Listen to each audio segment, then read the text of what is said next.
with the divine blessings of our most beloved Bhagavan, I am quite happy to inform you that Bhagavan blessed our former Vice Chancellor Sri Giri to address us this afternoon. We are extremely privileged to be here on this day, Maha Shivarathri, and we thank Bhagavan for having brought us here to have his darshan on this holy Shivarathri. Now I request Sri Giri, the former Vice Chancellor, will be followed by Sri Srinivasan, the President, All India President of Sri Satya Sai Seva Organizations. Both of them will address us this afternoon with the divine blessings of our most beloved Bhagavan, Sri Giri Garu.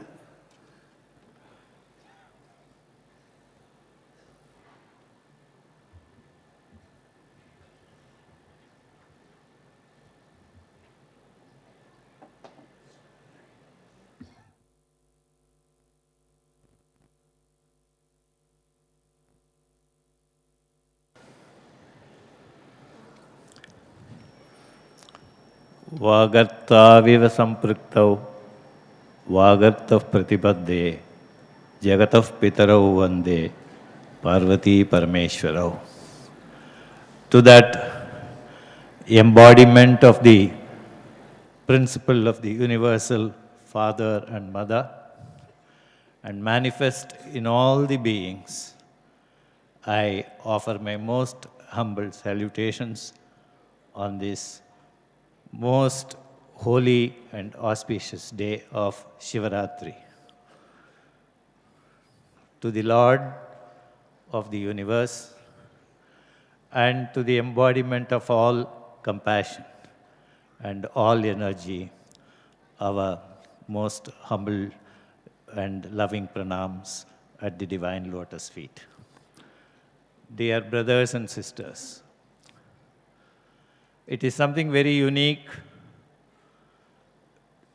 about the Bharatiya culture that two festivals, Maha Shivarathri and Maha Navaratri, representing one the universal Father, the other universal Mother, are celebrated throughout the country without exception, in all corners, with the same devoutness. And in both these cases, you will see that it is not so much the festivity, but it is preceded by so much of austerity that the mind is prepared, the body is prepared to seek much higher goals. A constant reminder of controlling hunger and lust and elevating oneself to the much higher level of existence. To say that I am not an animal, but I am a human being, I am divine, is the constant mission. The lingam here, the ice lingam, reminds us of the lofty heights of Mount Kailash, where Lord Shiva has his abode. He also can manifest himself in the lowest form, right at the burning ghat, where everything gets reduced to a total ash. Nothing more is available, nothing more is visible. So the entire spectrum of life, the loftiness as well as its lowliness, they are represented by the Lord Shiva. And he is someone who has all the qualities of compassion and all the qualities of lovingness.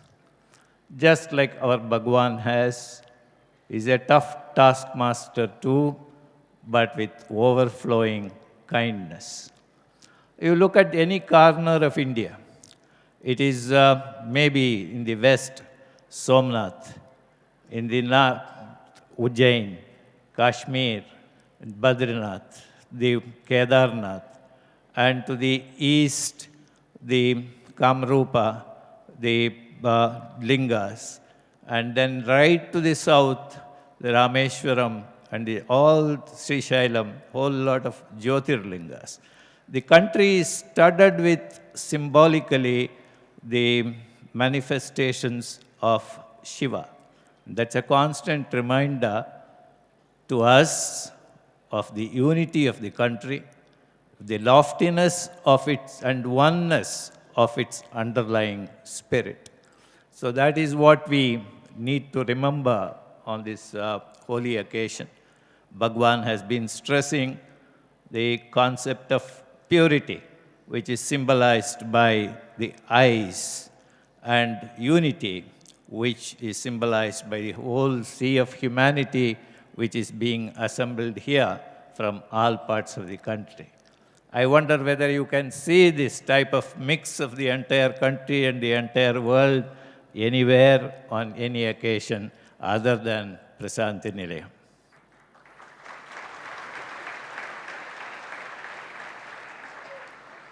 The number is constantly on the increase. It's not only the sheer number, but it is the quality of the people who come here, who are yearning for their salvation, who are yearning for a constant peace by making their Prashanti Yatra. The huge numbers which come, you don't find any period of leisure. It's constantly full, and constantly they are receiving the message and returning home, only to come back reinvigorated and with full of energy. Qualitatively, you also see not only people who are advanced in age, in fact, that's a diminishing number. Much more is the youth from all over the country who assume all responsibilities in the organization and carry on the spirit of service with total dedication. I think that's a thing which one has to sit back and take note of. We could also look at the various instances where one finds that there is some amount of privation, some amount of hardship, and when one passes through this type of privation, there is a constant process of inquiry to see whether all this is worthwhile, whether we should subject ourselves to all these difficulties, what lies ahead, and things like that. I think we need to look back and see what the great Nayanmars, what the great devotees had experienced, and what they were rewarded with at the end of their privations and tribulations. I will quote only a couple of instances from the stories of the 63 Nayanmars who are ardent, devout followers of Lord Shiva. Let me mention, one is the famous Kannappa. The story is fairly well known, therefore it's easier to follow. For him, a tribal who didn't really know much of the Shastras or Vedas, for him there was only one goal, that he would not allow his Lord to experience any pain or any trouble. Nothing is dearer to him than this, to serve that cause, to serve his Lord. That was the one goal. He was offering, in his own very limited way, the mutton pieces and the forest produce which he could collect as a tribal in the forest. One day, he saw one of the eyes of the lingam which he was worshipping being oozing, blood oozing out of it. In fact, it was very confusing for the people who were doing the pujas for the lingam, how these pieces of mutton and forest produce got to be strewn before that. That day, when Kannappa went near the lingam, he felt absolute um, pangs of um, um, trouble. So he thought the only way in which he could get out of this is to offer his one eye and place it in the place of the one eye which was bleeding. So he pulled out his arrow, pulled out one of his eyeballs, and planted it in the place where blood was oozing. But then the Lord's testing did not stop at that. So what he noticed next time was the other eye also was bleeding. How to get out of this situation? If he were to pull out his second eye and plant it there, it was not a major problem. For him, it was nothing because the devotion was so much. How to do that? Because once he pulls out the second eye, he wouldn't know how to place it at the place where blood is oozing. So he put his foot on the linga near the eye, gored his eyeball, second eyeball, and he knew where to put it. He put it there. That was the time the Lord manifested himself, appreciating that this was the type of devotion which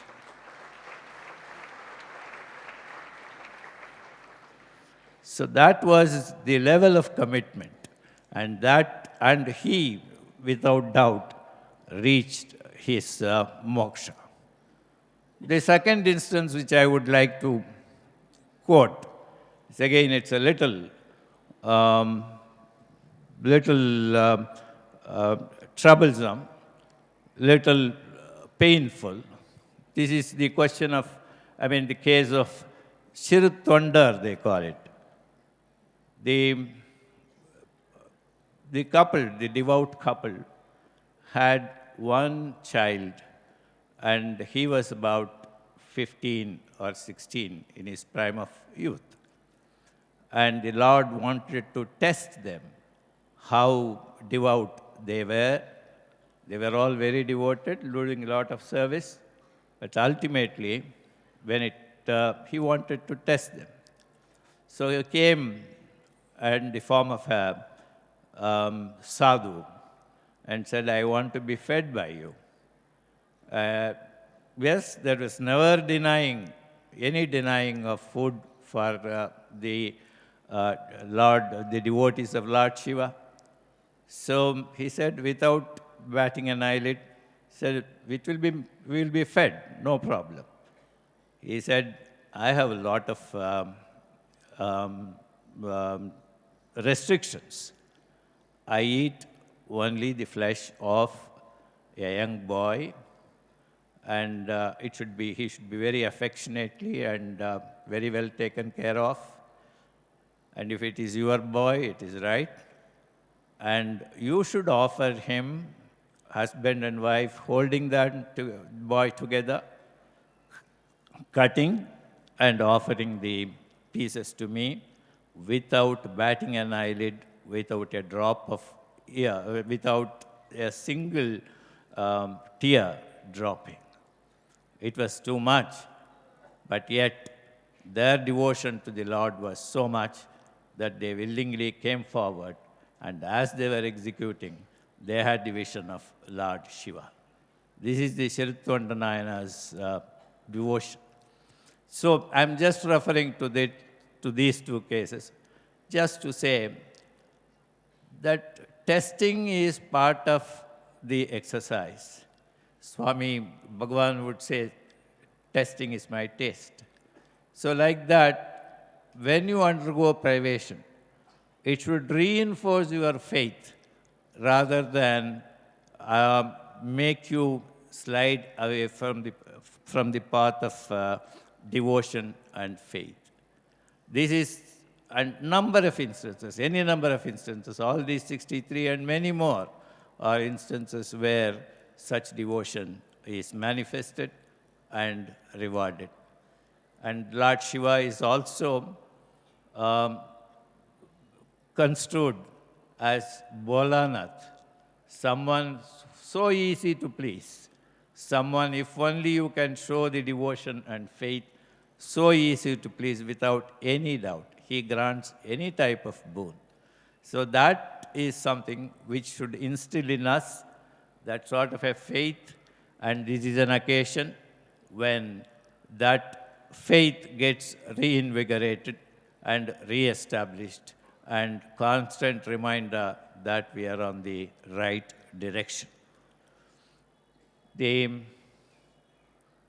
second aspect which I just wanted to say was that the Lord is so full of compassion.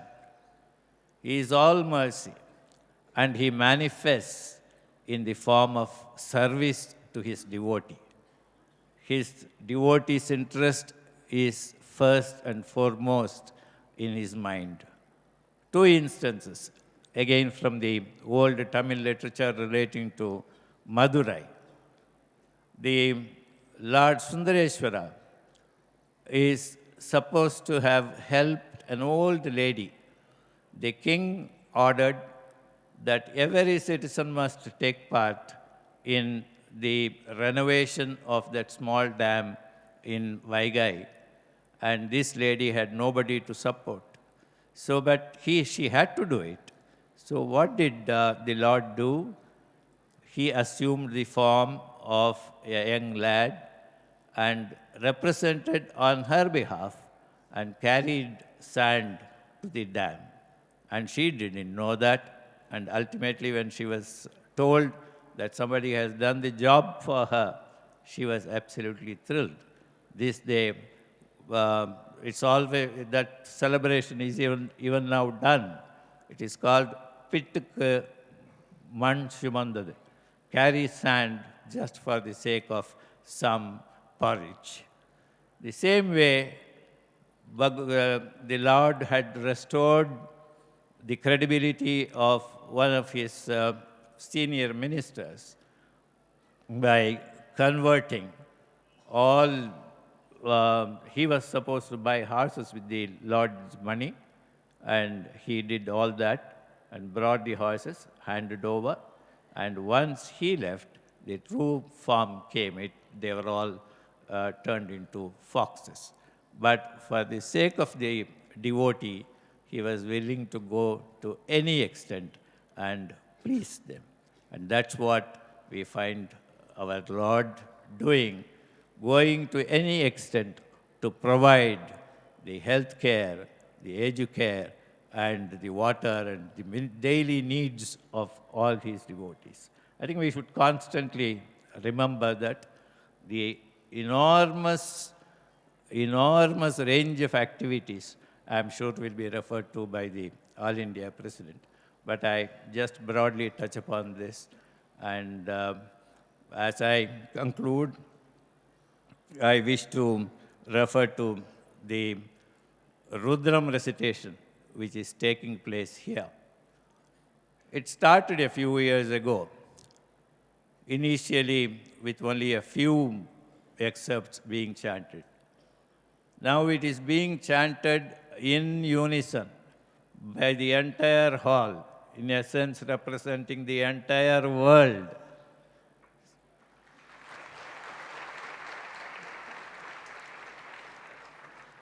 And what do these mantras say?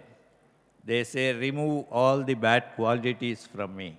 This is where I seek your assistance, Lord, in removing all the undesirable qualities in me and giving me that sort of mentality, state of mind, where I realize that I am no longer part of this world.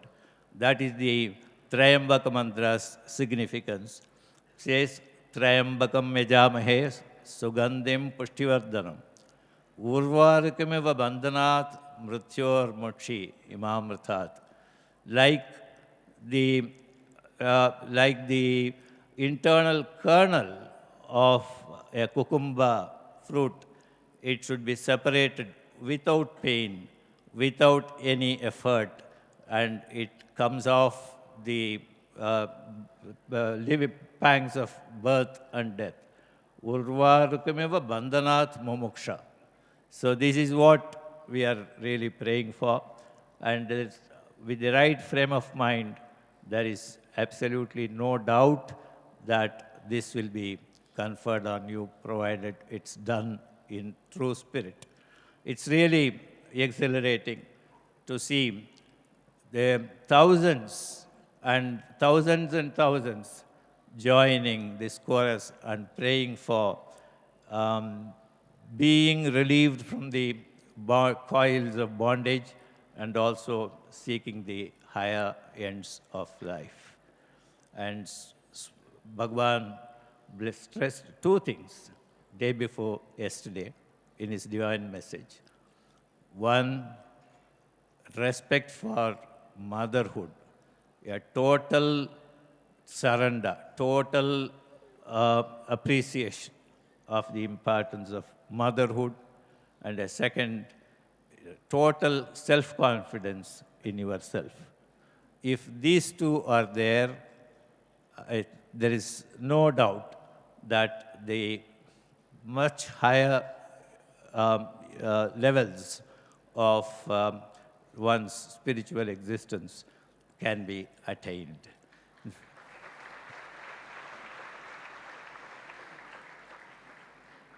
In fact, a very pithy sloka is Mata cha Parvati Devi, Pita Devo Maheshwara. That is universal fatherhood and universal motherhood. If you have this, and Mata cha Parvati Devi, Pita Devo Maheshwara, Lokascha Bandhavas Sarve, the entire, all our brothers. There is universal fatherhood, universal brotherhood, and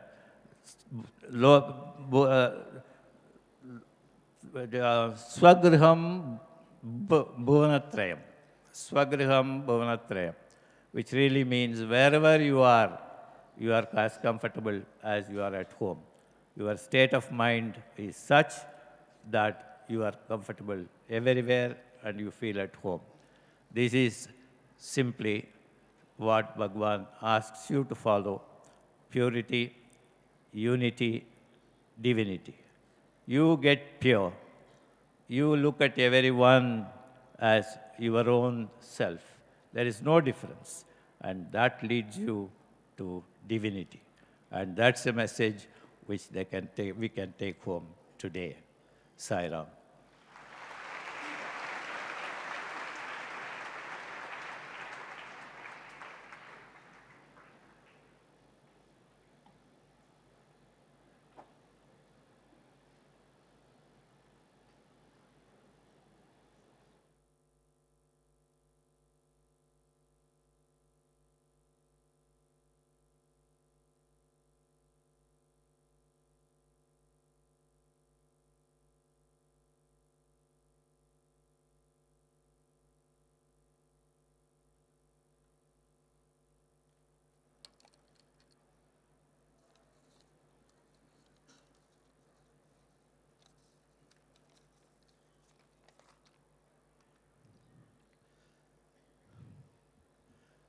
Om Shri Sai Ram.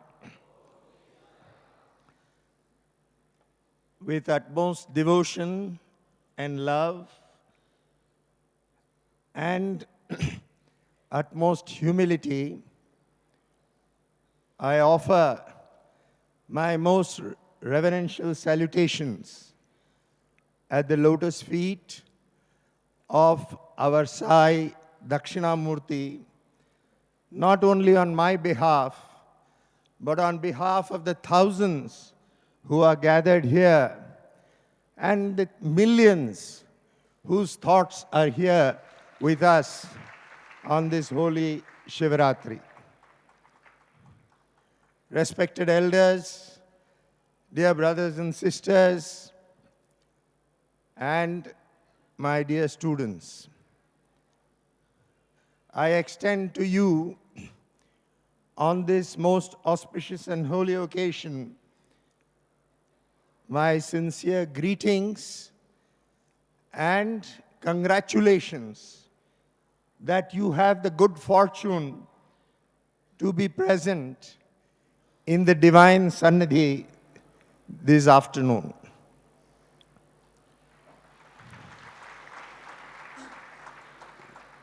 When I gaze around this heavenly auditorium, when I gaze beyond, every inch of space has been taken up. I don't know whether you are aware that the Purnachandra Hall is also full of devotees. Every inch of space has been taken up. Baba, I have to begin my talk with a prayer to you that perhaps you should now build an auditorium which is 100 times this size and which will still not be enough to house all the devotees when they come here. Such is the attraction of our beloved Lord, our Sai Ishvara, our Krishna, our Sai Rama. Today is Maha Shivarathri. Maha Shivarathri falls on the 13th or the 14th night of the new moon during the Krishna Paksha of the Magha Masa, or as called in North India, the month of Falgun.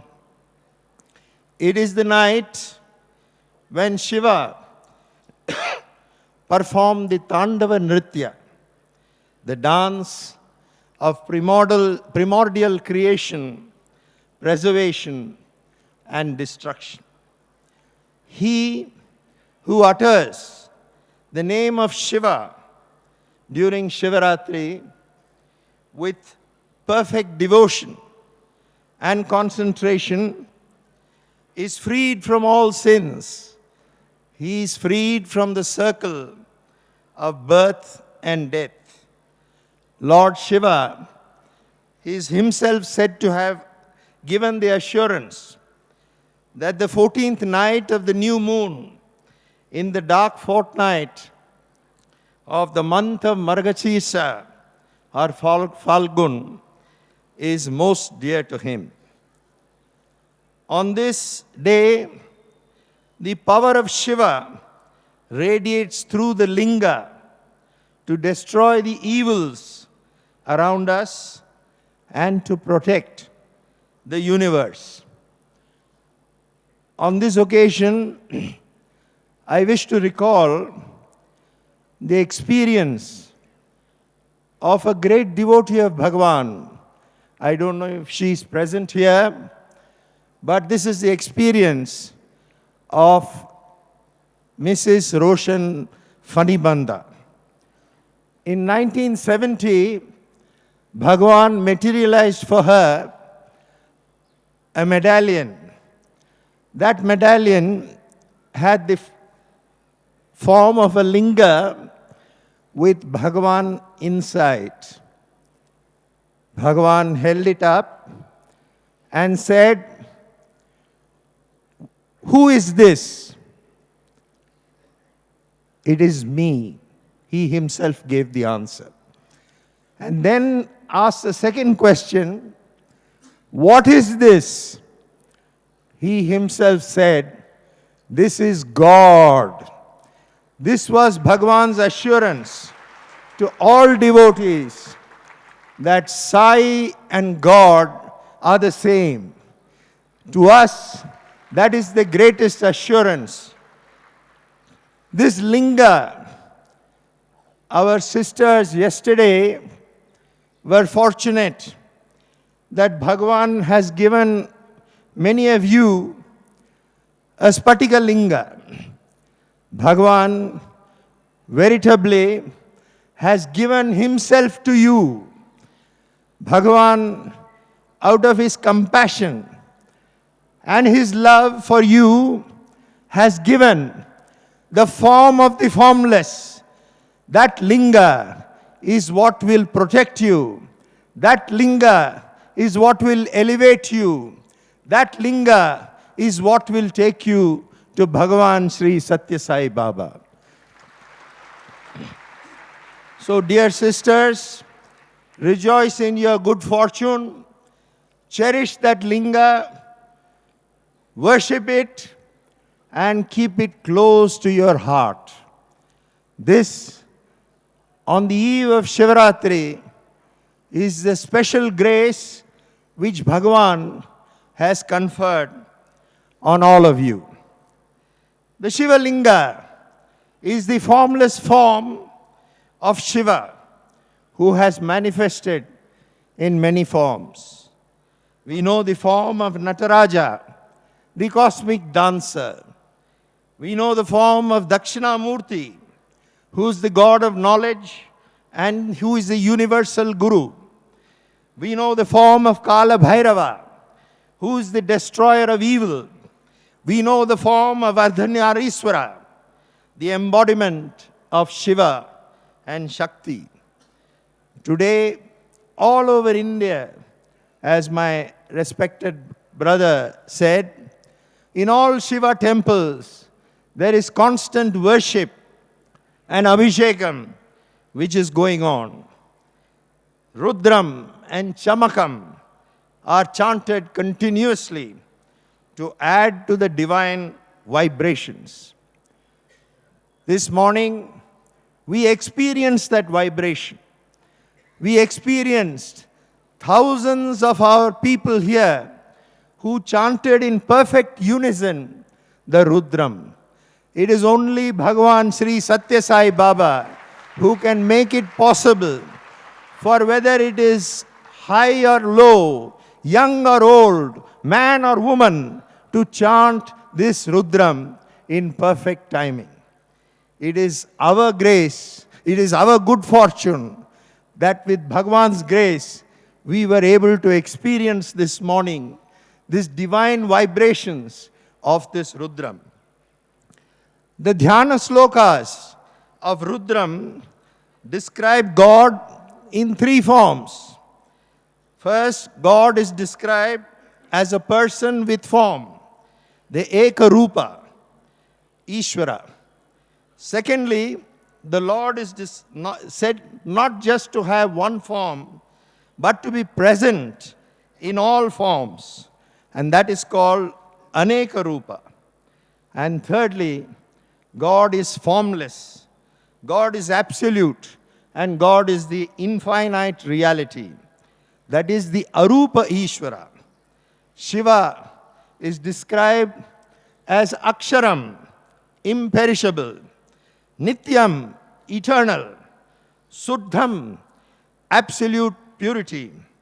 Avyayam, changeless. Sai embodies all these three rupas. And we must worship him in all these three forms. Ekarupa, Anekarupa, and Arupa, the formless. God is formless. If at all he is to have a form, then that form cannot be measured, cannot be limited, because God is limitless. Bhagavan Sri Satya Sai Baba is limitless. He has a Maya Shariram. That Maya Shariram gives Bhagavan a divine Sankalpa Shakti. Bhagavan can accomplish anything. The universe is in his hand. Maya Sharira, Yukta Sarvajna, Ishvaraha is the description of Bhagavan Sri Satya Sai Baba. The lingam is the symbol of the all-pervasive, the all-knowing, and the all-powerful. Everything is subsumed in it. Everything starts from it. Bhagavan has told us that from the lingam arises Jangam, the universe. From the Jangam arises Sangam, that is the association. And as a result of this Sangam, this circle is completed by taking us again to that formless lingam. Shiva is a symbol of the calm mind, the confident mind, the cheerful mind. Such a status of mind can come only from detachment. When man prays for Shreyas, that is a state of Manojayaha, that is a mastermind, instead of prayers, which is a state of Lokajayaha or a worldly conquest. Shiva is a symbol of detachment. Where is Shiva said to reside? He resides in this Mashanam, where no one else would like to reside. What does Shiva adorn his body with? With bhasma, the ashes. What are his ornaments? Snakes, which no one would like to touch. What does he wear? Only skin of animals. Shiva is Yogishwara, Lord of the yogis who have realized the truth. When the Sagara, the Shira Sagara, was being churned and many wonderful things were coming out, everyone wanted them. But there was one thing nobody wanted, nobody could bear, and that was the deadly hala poison. Only Shiva could tolerate it, and calmly he drank it, and then became Neelakantha. We must understand that Sai, our cosmic Sai, spreads his benediction on every one of us on this day in creation. When the finite in man can rise from the conscious through the conscience and merge with the universal consciousness. Shivarathri is a day of revelation and realization. It is a day when man begins to shed his mortal limitations and realize that he is innately divine. A day when he can begin his journey to Shiva, the journey to Sai. A day when he can begin the life of living with Sai. A day when he can veritably understand Yatha Sai, Tatha Satyam, Tatha Shivam, Tatha Sundaram. Bhagavan tells us that living with God is true education. Living for God is true devotion. And living in God is true spirituality. So all of us have to live with Sai, to live for Sai, and live in Sai if we are to be qualified to say Shivoham. Bhagavan, today when I gaze on the faces of all these devotees, there is great joy. And at the same time, I detect a slight sense of trepidation and nervousness. They know what Shivarathri represents in the divine Sannidhi. Baba, the prayer which is in their minds, that same prayer, because I could feel it, I echo that we pray to you, Baba, not to cause yourself any pain on this day.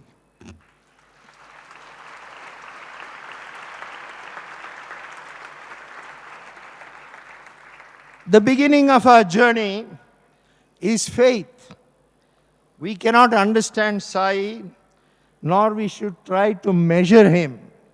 We should not try to define him, because God defined is God defied. God is limitless. All we need is faith. And that faith, like Baba told us the other day, Atma Vishwasam, that Atma Vishwasam will take us to prema, to shanti, to truth, to God, and to Ananda. Baba, how fortunate are we devotees of Sai. Each day when I wake up, the thought comes into my mind, what is the new miracle that our beloved Bhagavan is going to perform today?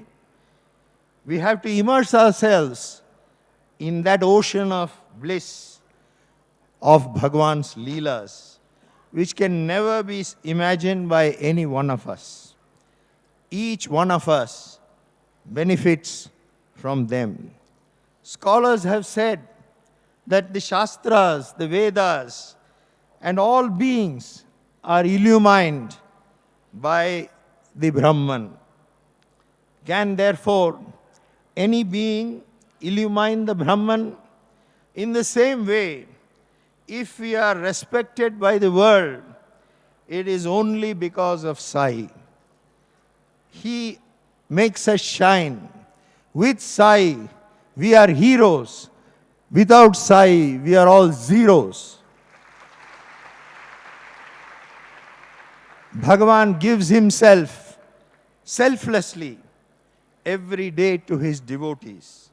He never thinks of himself.